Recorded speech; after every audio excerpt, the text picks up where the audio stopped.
said that there were ancient alphabets such as Runic, Phoenician, ancient Greek, Etruscan, Old British, ancient Gaelic, Celtic, Libyan, and Numidian. Between 1857 and 1875, 3 Frenchmen offered different translations. The chief of immigration who reached these places, or this island, has fixed these statues forever. Another one that was more Schwab, another one by Levi Bing. Thy orders are law, thou shinest in the impetus, elan, and rapid as the chamois.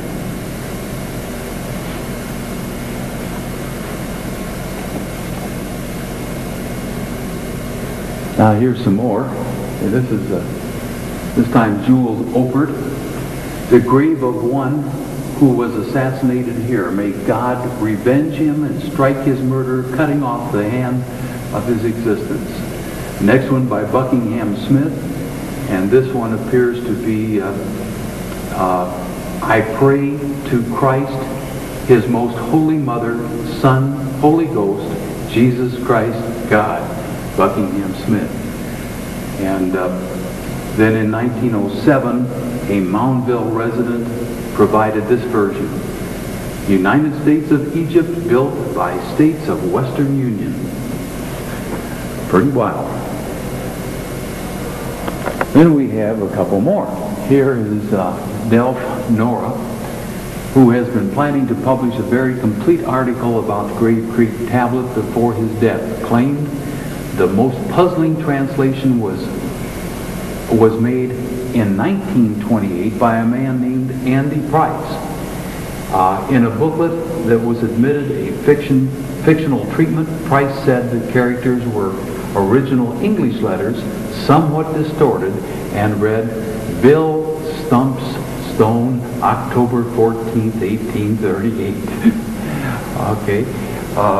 What made this unusual, beside the fact that the stone was discovered 4 months before that date, was the authorities of the National Museum in Washington took Price seriously and accepted this as the correct interpretation for many years. Then over here we have another one, and this is 1953, and in an article published in the Pittsburgh Press, Joseph C. Ayub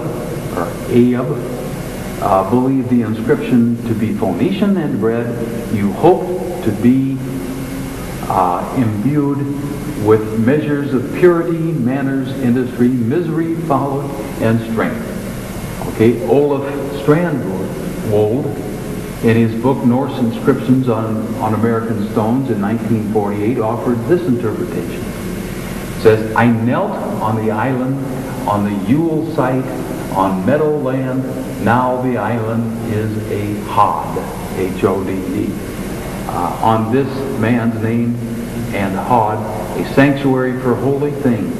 Meadow Island meant the mound was surrounded by grass before trees had grown there.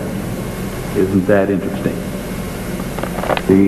Another explanation of the findings, and it says on June 16th, during the removal of artifacts from the upper burial mound, Abelard Tomlinson, along with several others, including Dr. James Clements, reported the discovery of a small gray sandstone tablet.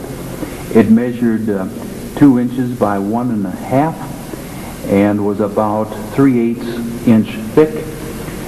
It was inscribed with curious, unrecognizable characters and symbols. These symbols were arranged in 3 parallel lines of apparently 22 distinct characters plus a ideogram or a hieroglyphic symbol. Okay?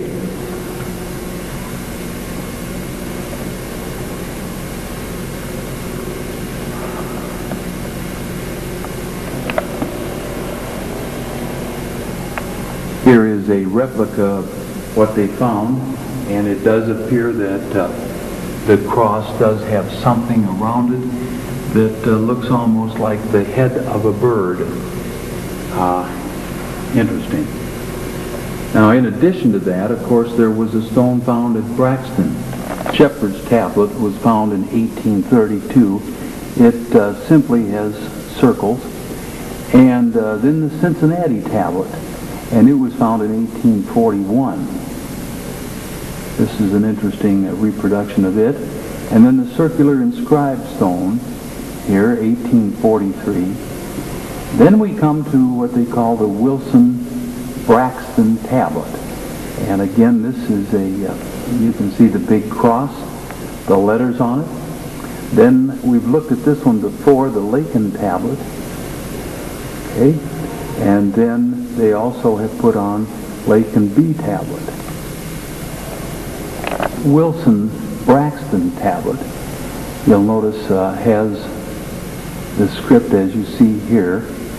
And again, what they've tried to do here, the inscription that they give us is the Teth Honored Tumulus. We really like that one.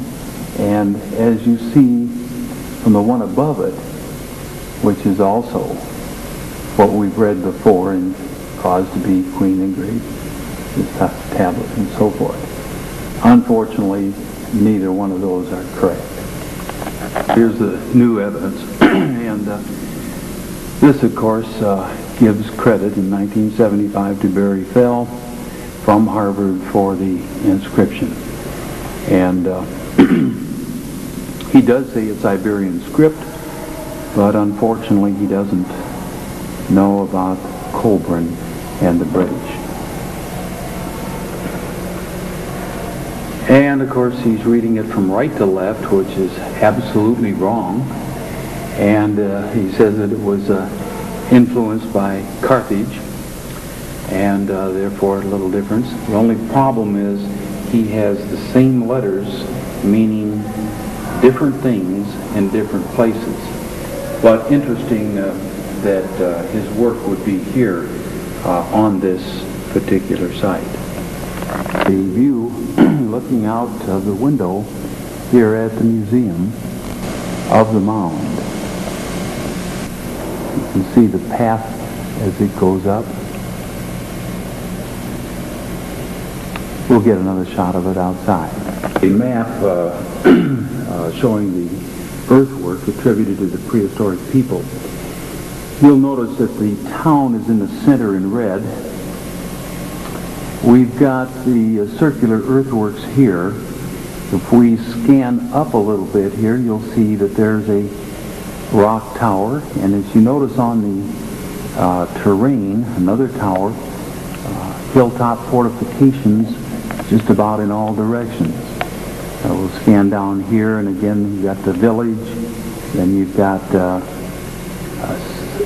another mound coming across. We've got a rock mound, and it says rock tower, and then up here is another mound.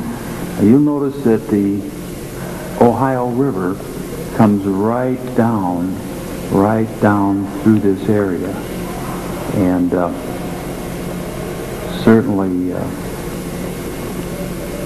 speaks well for this particular site, being on the Ohio River.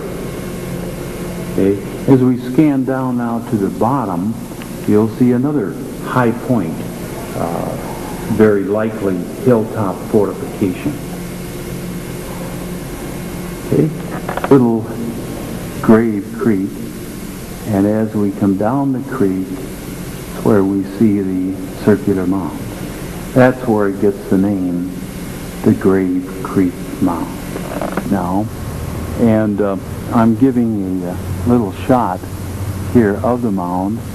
I'll hit the backlight, and again, this time you can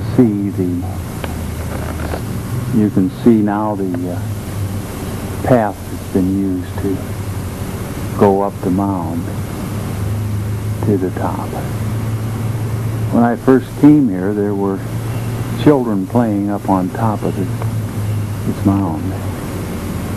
Brings in the foliage a little better for you. table model that was designed for display in the museum to give you an idea of what the mound looked like. Has the moat that goes all the way around it, a little bit of a hill there, kind of maybe a 5-foot earthen old wall, you might say. And then it has a ring platform on the top. At least that's the way they've displayed it. Ah, Great Creek Mound Station. Oh, thank you, Susan. And tell us about where the tablet is. Well, the tablet...